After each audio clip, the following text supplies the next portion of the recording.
거룩하신 하나님 아버지, 은혜를 감사합니다. 귀한 아침을 주셨사오니 말씀과 기도로 하나님께 나아갑니다. 우리를 인도하여 주옵소서. 예수님 이름으로 기도드립니다. 아멘. 찬송가 322장 하나님께 찬양드립니다. 세상의 헛된 신을 버리고 하나님 이름 높여 기리세. 온 천하 백성 모두 나와서 다 같이 하나님만 섬기세. 세상의 헛된 우상 버리고 인간의 모든 부귀 영화와 거짓과 불의 모두 버리고 온전히 하나님만 섬기세. 주님의 백성 서로 헤아려 시기와 미움 아주 버리고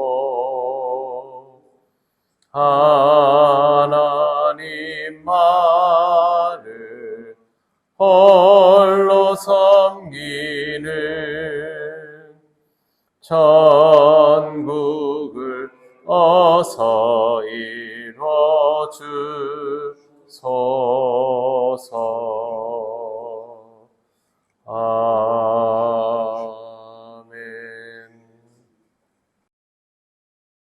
하나님 말씀 누가복음 2장 36절에서 40절입니다.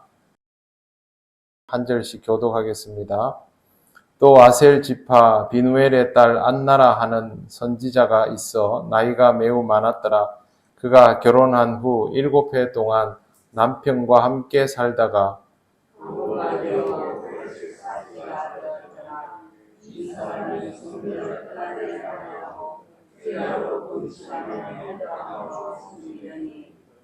마침 이때에 나와서 하나님께 감사하고 예루살렘의 속량을 바라는 모든 사람에게 그에 대하여 말하니라.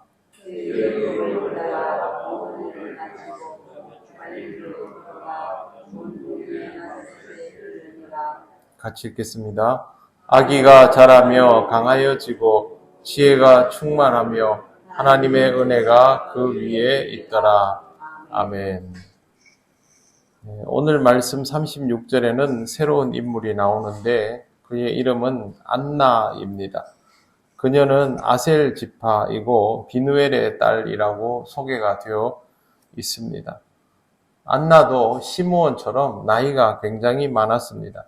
그녀는 결혼 후 7년 동안 남편과 살다가 혼자 되었고 84세가 되었습니다. 그렇다면 최소한 5, 60년 정도는 혼자 지냈다는 뜻입니다.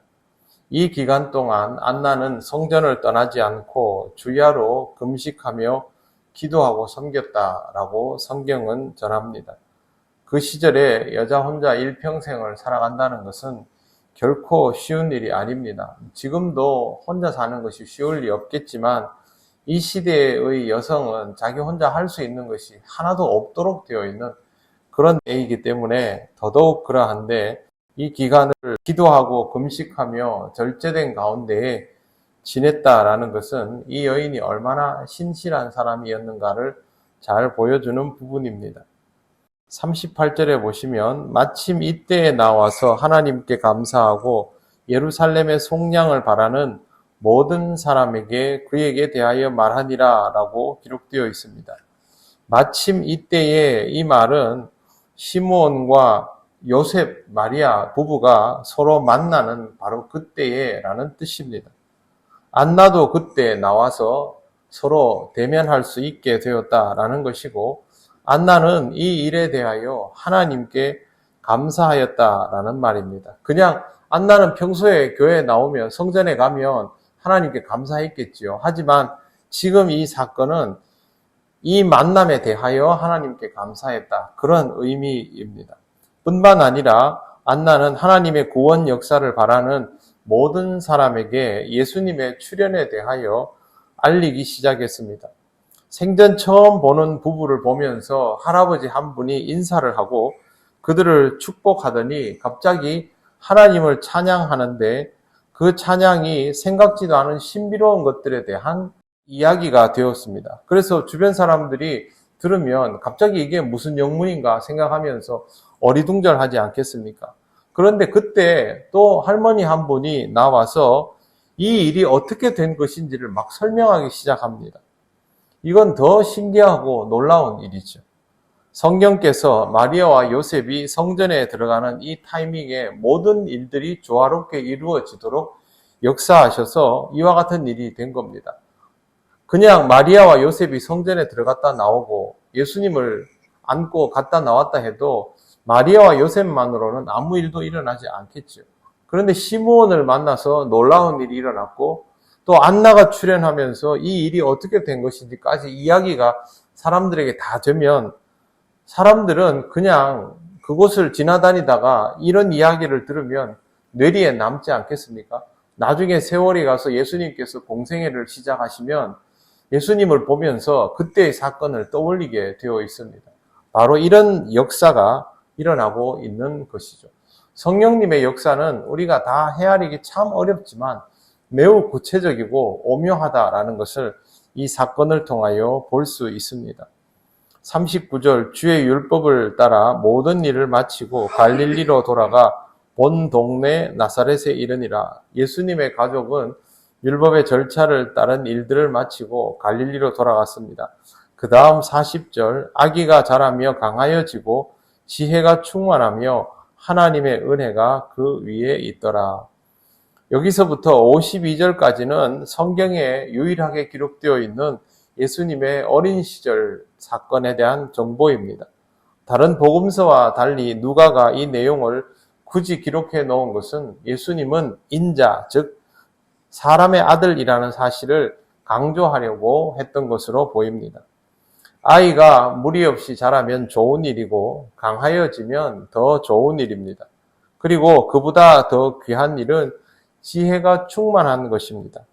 하지만 최상의 것은 하나님의 은혜가 그 위에 있는 것이죠. 예수님께서 이 땅에 오셨으니까 하나님께서 이렇게 역사하지 않을까? 당연히 그렇습니다. 그런데 여러분, 예수님께서 이 땅에 왜 오셨습니까? 하나님께서 쓰시기 위하여 보내신 것이죠. 그러면 공식은 똑같아집니다. 하나님께서 쓰시고자 하는 인생은 여기에 있는 것과 똑같이 자라고 강하여지고 지혜가 충만하여지고 하나님의 은혜가 그 위에 있게 되면 이게 성립이 되는 것이죠.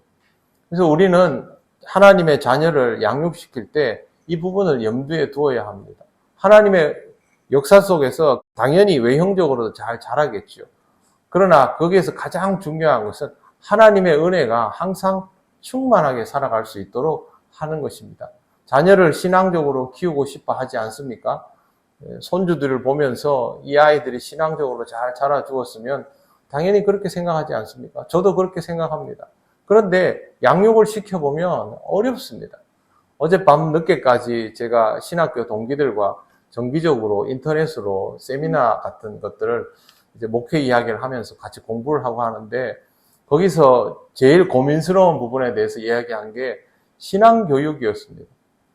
기독교는 어느 지역에 가든지 7세대를 거치면 그때부터 퇴조기에 들어간답니다. 이슬람이나 힌두교는 그렇지 않습니다. 이슬람과 힌두교가 가지고 있는 종교적인 특징이나 수준들이 우리 기독교에 비하면 굉장히 구시대적이고 경직되어 있죠. 그럼에도 불구하고 그 사람들은 몇백 년 또 1000년 이상을 가는데 기독교는 어디 들어가도 7세대가 되면 그때부터 퇴조기에 들어간답니다. 이유 중에 제일 큰 게 뭐냐면 가정에서의 신앙교육이 어려운 데에 있습니다. 우리는 하나님으로부터 이 자율성을 부여받아서 신앙생활을 하다 보니까 이 부분에 대해서 하기가 굉장히 어려운 겁니다. 그럼에도 불구하고 여러분 꼭 그렇게 기도하고 살아가지 않습니까? 하나님의 은혜가 우리 자녀들에게 늘 있기를. 이게 제일 중요해서 그렇습니다. 여러분, 자녀를 교육하는 여건이 우리에게 맞을 수도 있고 맞지 않을 수도 있지만 무엇보다도 하나님의 은혜가 우리 자녀들에게 늘 있기를. 그래서 우리 아이들이 하나님의 은혜 속에서 신앙적 자극을 받고 살아가기를. 그걸 항상 기도하시기를 바랍니다. 다른 조건들은 하나님이 채워주십니다. 오늘도 그렇게 기도하며 하루를 시작해 나가시기를 바랍니다. 기도드리겠습니다. 하나님 감사합니다. 오늘도 하나님 주신 말씀을 읽고 하루를 시작합니다. 우리의 부족함이 많을지라도 하나님이 역사하시기에 우리는 그 부족함보다 하나님의 능력을 믿고 따릅니다. 이 하루도 하나님께서 주시는 은혜 속에 살아가는 우리들 되게 하시고 특별히 우리 사랑하는 자녀와 자손들이 하나님의 은혜 속에서 살아가게 하셔서 그들이 늘 하나님을 의식하도록 하나님을 인정하도록 그래서 하나님께서 쓰실 때에 잘 쓰임받을 수 있도록 그렇게 만들어 주시기를 원합니다. 오늘도 기도하는 모든 그 일들 가운데 하나님 답을 주시고 주를 따라가는 길이 되게 하옵소서. 감사드리며 예수님 이름으로 기도드립니다. 아멘. 하늘에 계신 우리 아버지, 아버지의 이름을 거룩하게 하시며 아버지의 나라가 오게 하시며 아버지의 뜻이 하늘에서와 같이 땅에서도 이루어지게 하소서. 오늘 우리에게 일용할 양식을 주시고 우리가 우리에게 잘못한 사람을 용서하여 준 것 같이 우리 죄를 용서하여 주시고 우리를 시험에 빠지지 않게 하시고 악에서 구하소서. 나라와 권능과 영광이 영원히 아버지의 것입니다. 아멘.